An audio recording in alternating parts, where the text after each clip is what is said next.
Uğursuzluk? Sana uğursuzluğu göstereceğim.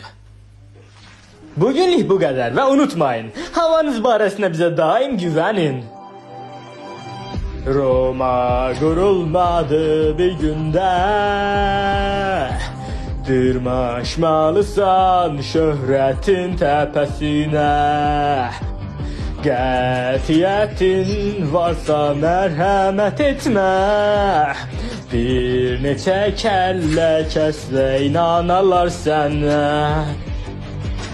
Aramızdan birini itirdik ama gerçeğe olan bağlılığımız hələ də bizimlədir. Unutmayın, xəbərlər barəsində bizə güvənin. Varsa məqsədin, zamanın qiymətli yönəl taleyinə və parla səmadakı günəşdən daha fazla. İndi isə parla, ulduz olduqdan sonra hər kəs baxar. Mənə bu fürsəti verdikləri üçün prodüserlərimə təşəkkür edirəm. Böyük bir boşluq doldurmalı olduğumu bilirəm. Amma narahat olmayın. Əyləncəniz barəsində mənə güvənin.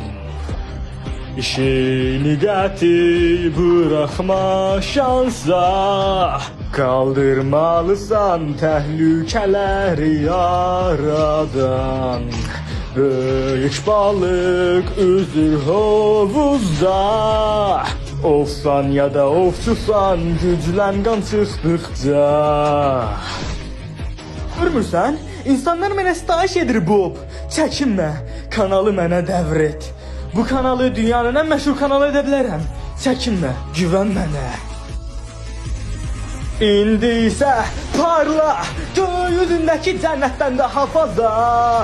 İndi isə parla, ulduz olduqdan sonra hər kəs baxar.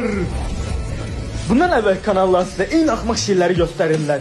Amma mən elə deyiləm. Sizə sadəcə ehtiyacınız olan keçidləri göstərəcəm. Parla! Güvənin mənə. Səsiniz olacağım. Ehtiyacınız olan hər şeyə sahib olacaqsınız. Güvənin mənə.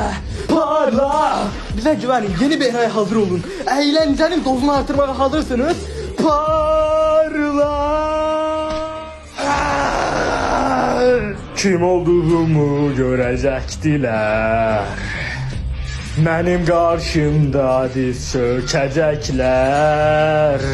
Mənə sitayiş edəcəklər. Parla!